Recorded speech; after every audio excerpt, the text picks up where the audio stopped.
Good morning everybody.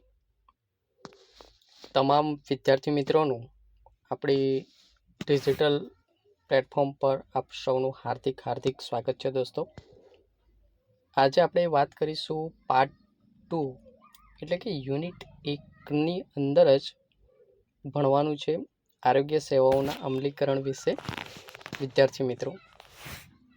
તો સૌથી પહેલાં વિદ્યાર્થી મિત્રો આપણી યુટ્યુબ ચેનલને સબસ્ક્રાઈબ કરી નોટિફિકેશન બેલ જે છે તેને ઓન કરી લેજો, જેથી કરી કોઈપણ જે નવી માહિતી છે તેમજ કોઈપણ જાહેરાત છે આરોગ્યને રિલેટેડ તો તમારા સુધી વહેલી તકે પહોંચી શકે દોસ્તો. અને હા દોસ્તો, ખાસ અગાઉ પણ આપણે ચર્ચા કરી છે કે તમારા માટે એક નવું નજરાણું સરસ આયોજન આપણે ટૂંક સમયમાં લઈને આવી રહ્યા છે દોસ્તો. તો ચલો દોસ્તો, વધારે સમય ના લેતા આપણે યુનિટ 1નો ભાગ 2 આપણે અહીંયા ભણીશું. તો આજે વિદ્યાર્થી મિત્રો આપણે શું ભણવાનું છે તો કે આપણે પાર્ટ 1માં શું ભણ્યા તો કે પ્રાથમિક સ્તર પર શું સેવાઓ આપવામાં આવે છે, તૃતીય લેવલ પર શું આપવામાં આવે છે સેવાઓ આરોગ્યની, અને તૃતીય લેવલ પર શું આપવામાં આવે છે તેના વિશે ખ્યાલ આવી ગયો હશે. અને આ વિડીયોની નીચે ડિસ્ક્રિપ્શનમાં લિંક મૂકી દઈશ દોસ્તો, તો ત્યાંથી તમે એ વિડીયો પણ જોઈ લેજો. વિડીયો ના ક્રમ મુજબ તમે દેખશો તો જ તમને અભ્યાસક્રમની અંદર એક અંદાજ આવશે કે હા યુનિટ આ ચેપ્ટર 1 છે તો ચેપ્ટર 1 શેના માટેનું છે એ તમને જલ્દીથી ખ્યાલ આવી જશે દોસ્તો. તો ચલો આજે વાત કરીએ કે સ્વાસ્થ્ય ખરેખર છે શું દોસ્તો. તો સ્વાસ્થ્યને ઘણા બધા લોકો એક અલગ અલગ પોતાની વિચારધારા પ્રમાણે રજૂ કરતા હોય છે, પરંતુ વિદ્યાર્થી મિત્રો તમે કશે એવું જોયું છે કે જે કોઈ પણ ક્ષેત્રની અંદર હેલ્થ જે છે એ હેલ્થ ના હોય, એટલે કે હેલ્થ ડિપાર્ટમેન્ટ એવો ક્ષેત્ર છે કે કોઈ પણ ક્ષેત્રની અંદર હેલ્થ વિના કશું શક્ય નથી વિદ્યાર્થી મિત્રો. આ તમે વાક્ય જે છે એ ધ્યાનપૂર્વક સાંભળજો દોસ્તો. અત્યારે આપણે જોઈએ તો આપણી આજુબાજુ એટલે કે તમારા નજીક નિયર બાય શહેરમાં તમે જોતા હશો કે દિવસે દિવસે અલગ અલગ દવાખાનાઓ તમને જોવા મળતા હશે. 6 મહિના 1 વર્ષની અંદર તમે જોશો તો ક્યાંક ને ક્યાંક તમે ગલી શહેરીની અંદર નવું એક દવાખાનું તમે જોઈ શકશો દોસ્તો. તો શા માટે તમે કોઈ કંપનીમાં જાઓ છો તો ત્યાં પણ હોસ્પિટલ વિભાગ હોય છે. તમે કોઈ પણ ક્ષેત્રની અંદર હોસ્પિટલ એટલે કે આપણા આરોગ્ય વિભાગ એવો સંકળાયેલો છે કે આરોગ્ય વિના કોઈ વિભાગ સંપૂર્ણ નથી, એટલે કે શક્ય નથી. ત્યાં આરોગ્ય વિભાગ એક મહત્વની એક કડી છે વિદ્યાર્થી મિત્રો. એટલે આપણું આરોગ્ય ખૂબ જ મહત્વનું છે દોસ્તો. જો આરોગ્ય આપણું સારું ના હોય તો આપણે કોઈ પણ કામ સારી રીતે કરી ના શકીએ. તે વાત સાથે સહેમત છો દોસ્તો? તો નીચે કોમેન્ટમાં જણાવજો દોસ્તો. અને હા વિદ્યાર્થી મિત્રો, આ રિવ્યૂ છે તમારો જે કોર્સ છે એ શ્રી ગોવિંદ ગુરુ યુનિવર્સિટી સંલગ્ન છે, અને હું તમને જે માર્ગદર્શન આપું છું એ મેં જ્યાં કોર્સ કર્યો છે ઓલ ઇન્ડિયા ઇન્સ્ટિટ્યૂટ નહેરુ ભવન,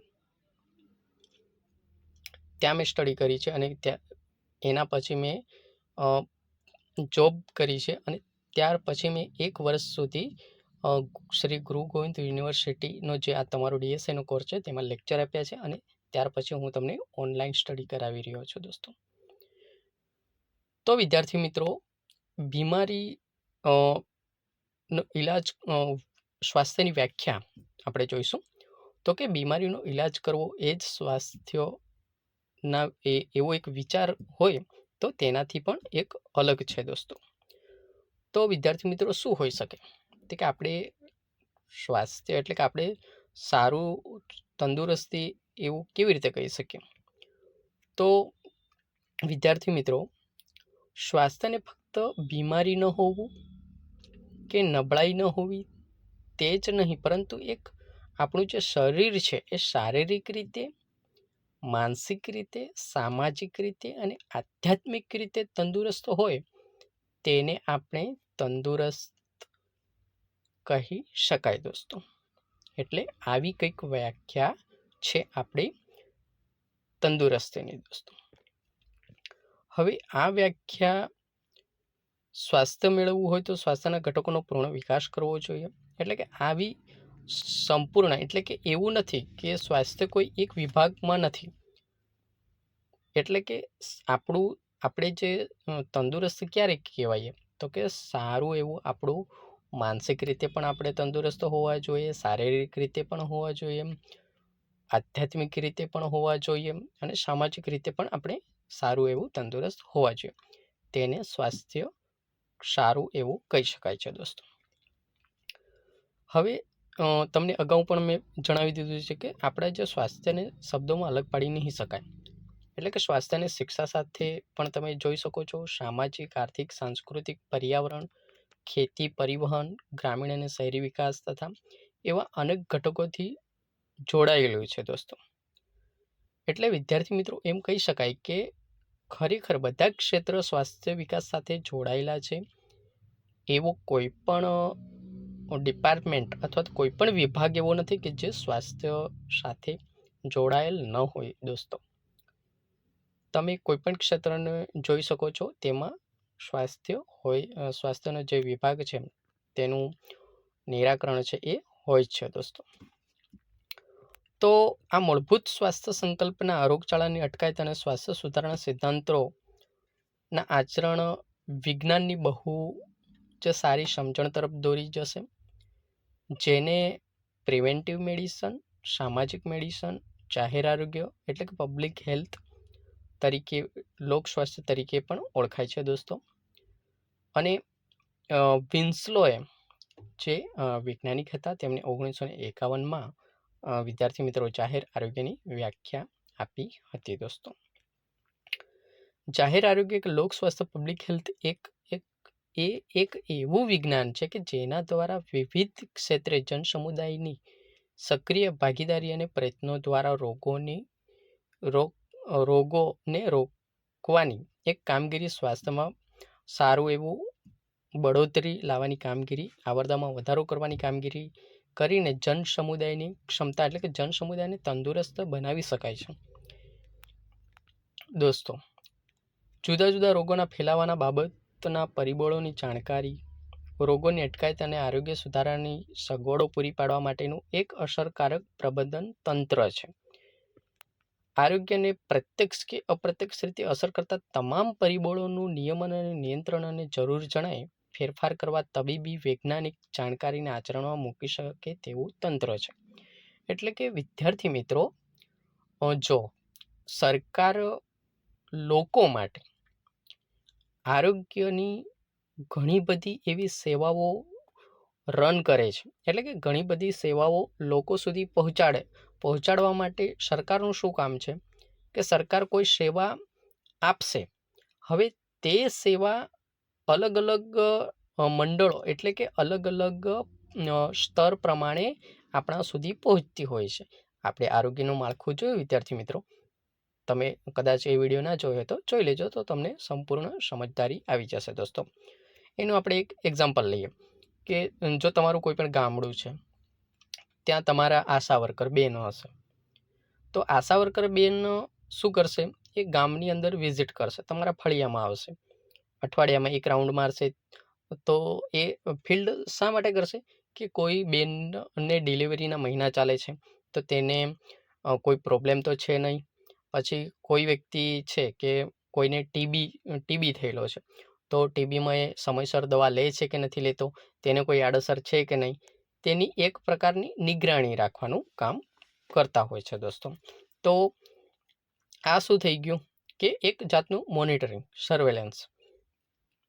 તેવી જ રીતે આરોગ્યની જે સેવાઓ છે એ ઉપલા ક્રમથી લઈને નીચલા ક્રમ સુધીના કર્મચારીઓ દ્વારા લોકો સુધી પહોંચાડવાનું એક કામગીરી થતી જ હોય છે દોસ્તો. તેથી જાહેર આરોગ્યને આવાસ, પાણી પુરવઠો, કચરાનો નિકાલ ઉપરાંત તમામ આરોગ્ય સેવાઓ પૂરી પાડવાની ખાસ બાબત અને રોગોની અટકાયત પર ધ્યાન લેવાનો રહેતો હોય છે દોસ્તો. રોગ અટકાયતને નાબૂદી પર જાહેર આરોગ્યની જોરદાર અસર છે દોસ્તો. કેવી રીતે? તો આપણે તેના વિશે પણ જોઈશું કે જે આપણા દેશમાં શીતળા જેવો એક ભયંકર રોગ હતો તેને દુનિયામાંથી નાબૂદ કર્યો. ત્યારબાદ પોલિયો નાબૂદ થઈ ચૂક્યો 100% નિયમિત રૂપે. તો આ બધું જાહેર આરોગ્યના લીધે થયું. તેમજ અત્યારે જોવો છો તમે કોઈ પણ નવજાત શિશુ છે, બાળકો છે, સગર્ભા માતાઓ છે, તેમને સરકારશ્રી દ્વારા નિઃશુલ્ક વિવિધ રસીઓ દ્વારા તેમને સુરક્ષિત એક જીવન આપણે આપીએ છીએ. સરકારશ્રી એ પ્રયત્ન કરી રહ્યા છે. અને અત્યારે આપણે જોઈએ તો તમામ જે નાના બાળકો છે, સગર્ભા માતાઓ છે, તેમજ બાળકો છે તેમને રસીકરણ કરવામાં આવતું હોય છે. તો શા માટે? તો કે અમુક જે રોગો છે તેનાથી તે પીડાઈ ના શકે અને તેને રોગો ના લાગી શકે. એટલે કે જેમ કે ડિપ્થેરિયા છે, ઉટાટ્યું છે, ધનુર છે, ઓરી છે, પોલિયો જેવી રસીથી અટકાવી શકાય તેવા તમામ રોગોમાં ઘટાડો કરવાની ખાતરી આપવામાં આવે છે અને રસીકરણ કરવામાં આવતું હોય છે દોસ્તો. તો હવે આપણે વિદ્યાર્થી મિત્રો એ જોવાનું છે કે જાહેર આરોગ્યનો વિકાસ કેવી રીતે થયો. આ સમજવું જરૂરી છે કે એક પ્રશ્ન થાય ક્યાંક ને ક્યાંક કે હા સર આ તો બધું બરાબર છે, પણ આ જાહેર આરોગ્ય આપણા દેશની અંદર આવ્યો કેવી રીતે છે ને વિદ્યાર્થી મિત્રો? તો ચલો આપણે એ ઉપર એક નજર કરી લઈએ. તો કે જાહેર આરોગ્યના વિકાસને 1836ની આસપાસ ઇંગ્લેન્ડમાં આવેલ ઔદ્યોગિક ક્રાંતિની નિશાની ગણી શકાય. ઔદ્યોગિક ક્રાંતિ એક યુગાંતરકારી ઘટના છે જેની અસર આખા વિશ્વ પર પડેલી છે. આ સદીમાં નવી ટેકનિકો અને વૈજ્ઞાનિકોની સંશોધનની હારમાળા ચાલી હતી, જેના લીધે મનુષ્ય જીવનનો સર્વાંગીય વિકાસ થયો, જેથી કારોબાર અને રોજગારના નવા અવસરો ઉત્પન્ન થયા. તેના પરિણામે મોટા પ્રમાણમાં લોકો નગરીમાં આવીને વસ્યા, તેથી શહેરની જનસંખ્યામાં ઘણો વધારો થયો. તેવી જ રીતે ઉદ્યોગોના અર્થાંત પોતાના કાર્યસ્થળની આસપાસમાં પોતાની વસ્તી વધારવા માટે લોકોનો જોગ વધારે થયો. હવે વિદ્યાર્થી મિત્રો શું થયું? તો કે આ જાહેર આરોગ્યના વિકાસમાં 1836માં ઇંગ્લેન્ડમાં ઔદ્યોગિક ક્રાંતિ એટલે કે સરળ ભાષામાં તમને સમજાવું તો ફેક્ટરીઓ બનવાની શરૂઆત થઈ, કારખાનાઓ. કેમ કે નવી નવી ટેકનિકો આવી, વૈજ્ઞાનિકોએ નવા ટેકનિકો દ્વારા નવા મશીનોનું એક સર્જન કર્યું. તો તેના લીધે શું થયું કે જે શહેરી વિસ્તાર હતો ત્યાં કંપનીઓની શરૂઆત થઈ. હવે કંપનીઓની શરૂઆત થઈ એટલે લોકો શું કરશે? પોતાની એટલે કે વિદ્યાર્થી મિત્રો શું થયું જાહેર આરોગ્યના વિકાસની અંદર? તો 1836ની અંદર ઇંગ્લેન્ડમાં ઔદ્યોગિક ક્રાંતિ એટલે કે દોસ્તો નવા કારખાનાઓની શરૂઆત થઈ. કેમ કે વૈજ્ઞાનિકોએ શું કર્યું? નવું સંશોધન કર્યું, નવા યંત્રો બનાવ્યા. તો હવે કારખાનાઓ સ્થાપિત થયા, ઔદ્યોગિકરણ થયું. તેના લીધે શું થયું? તો કે લોકો જે હતા, જે યાની કે ગામડાની અંદર જે લોકો વસતા હતા તે લોકો શું કરે કે પોતાની રોજીરોટી માટે શહેરો તરફ વધ્યા અને શહેરની અંદર જઈ અને પોતાનું રહેઠાણ બનાવવા લાગ્યા અને ત્યાંથી પોતાની રોજીરોટીની શરૂઆત કરવા લાગ્યા. તો હવે શહેરની અંદર શું બદલાવ થશે? તો કે ત્યાં ગીચતા વધશે. આડેધડ શહેરીકરણ. તમે કદાચ કોઈ વાર તમે કંપની બાજુ ગયા હોય તો કંપનીની આજુબાજુ કેવું હોય? પતરા નાખી અને નાની નાની ઝૂંપડીઓ માંડીને ત્યાં લોકો રહેતા હોય છે.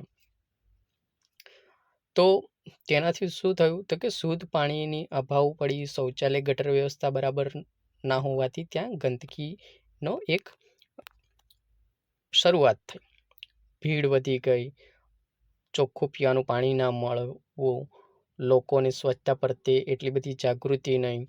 એટલે શું થાય? તો કે તેનાથી ચેપી રોગ વધે તેમજ બીમારીનો ફેલાવો થઈ શકે. એટલે કે ગંદકી હોય ત્યાં દોસ્તો બીમારી તો થવાની જ, અલગ અલગ બીમારીઓ થાય.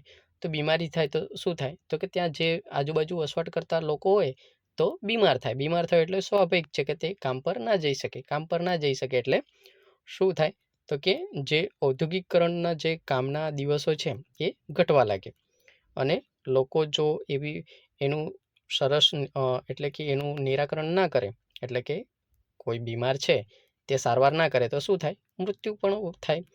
તો આ બધું આડેધડકરણના લીધે ઘણો બધો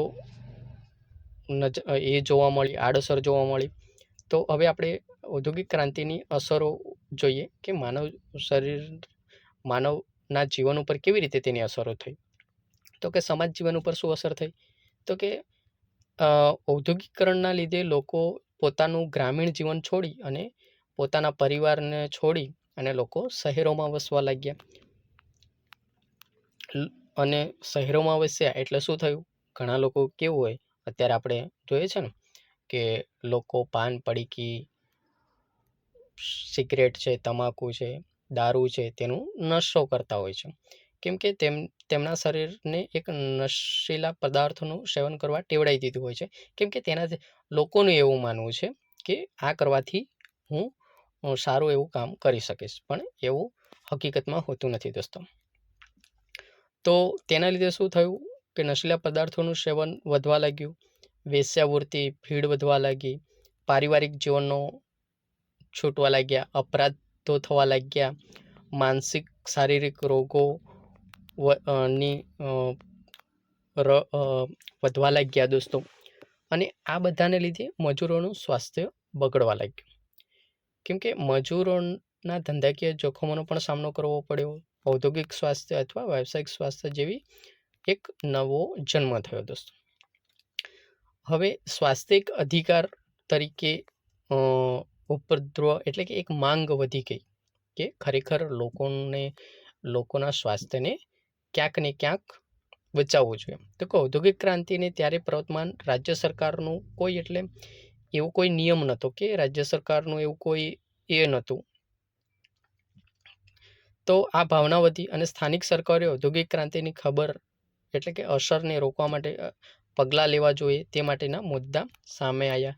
તો કે સ્વાસ્થ્યની વ્યક્તિને રાજ્યની એક સંયુક્ત જવાબદારી માનવી જોઈએ, જેથી આ પ્રશ્નનું નિરાકરણ આવે અને લોકોને પણ સ્વાસ્થ્યનો અધિકાર માનવો જોઈએ, તો જેનાથી લોકોને પણ સારું એવું સ્વાસ્થ્ય મળી રહે. ત્યારે શું થયું વિદ્યાર્થી મિત્રો કે ત્યારે બ્રિટન 1802માં તેમણે પ્રથમ કારખાના વિધેયક પસાર કર્યું. એટલે કે તેમની કારખાના એટલે કે જે ઔદ્યોગિકરણ છે તેને રિલેટેડ નિયમો રજૂ કર્યા અને તે નિયમો જે છે તેને સ્વાસ્થ્ય અને નૈતિક ઉમેદવાર ધારો તરીકે ઓળખવામાં આવે છે. જેના લીધે શું થયું કે સાર્વજનિક સ્વાસ્થ્ય અને સ્વચ્છતા સંબંધિત મામલાઓમાં હસ્તક્ષેપ કરવાનો અધિકાર મળ્યો. તેના પરિણામે 1847, 1855, 1867 અને 1933માં જાહેર આરોગ્ય સંબંધીના નવા નિયમો ઘડાયા દોસ્તો. તેમજ 2 વિશ્વયુદ્ધો થયા. પહેલું વિશ્વયુદ્ધ 1914-1918 દરમિયાન અને બીજું વિશ્વયુદ્ધ 1939-1945 વચ્ચે થયું. તેમાં 2 વિશ્વયુદ્ધોના લીધે ક્યાંક ને ક્યાંક સ્વાસ્થ્યને અતિ ગંભીર રીતે લેવામાં આવ્યું અને અલગ અલગ સંસ્થાઓ સ્થાપવામાં આવી દોસ્તો. અને સ્વચ્છતા પ્રત્યે મહત્વપૂર્ણ જાગૃતતા ધ ગ્રેટ સેનેટરી અવેકનિંગનો જન્મ થયો દોસ્તો. ત્યારબાદ જોઈએ તો વિદ્યાર્થી મિત્રો 1932માં લંડનમાં કોલેરાનો રોગચાળો ફાટી નીકળ્યો. સર એડવિન જે વકીલ હતા તેમને મોટા નગરોમાં રહેવાવાળા લોકોના જીવન ધોરણમાં સુધારો લાવવા માટે તેમના સ્વાસ્થ્યની તપાસ કરવા માટેની જવાબદારી સોંપવામાં આવી. ત્યારે સર ચેડવિક સરે ગ્રેટ બ્રિટનના મજૂર લોકોની સ્વચ્છતા સંબંધી પરિસ્થિતિ પર તેમને રિપોર્ટ જાહેર કર્યો.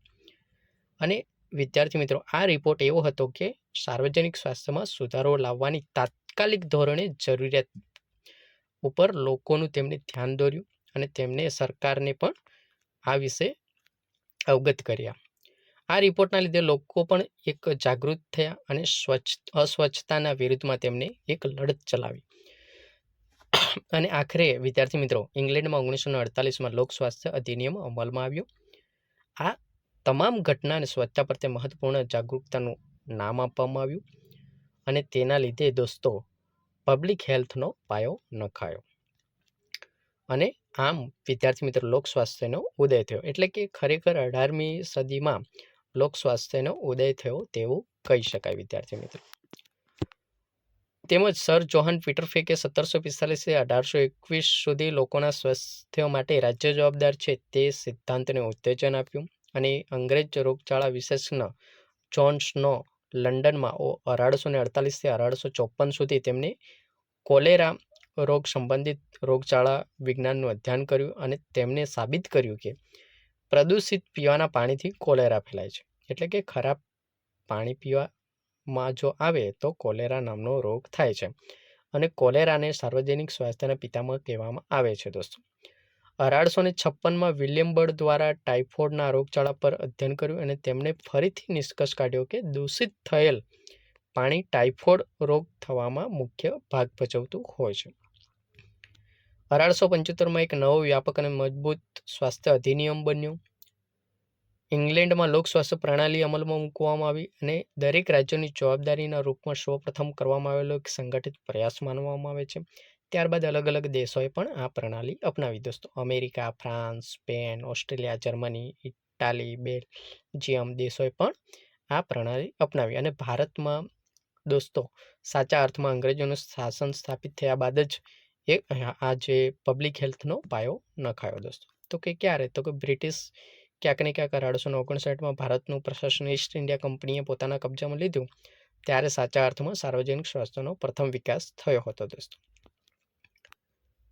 રોયલ કમિશન ભારત મોકલવામાં આવ્યું અને મદ્રાસ, બંગાળ, મુંબઈમાં 5 સદસ્યવાળા સ્વચ્છતા આયોગની નિયુક્તિ કરી અને તેમને સ્વચ્છતા આયોગ ચિકિત્સા અધિકારી સેનેટરી કમિશનરના નામ તરીકે નિમવામાં આવ્યા અને તેમને આ સરકારને સીધો રિપોર્ટ કરશે લોકોના સ્વાસ્થ્ય સંબંધિત તેનું નિરાકરણ કરવામાં આવ્યું અને 1896માં મુંબઈમાં પ્લેગની મહામારી ફેલાઈ હતી.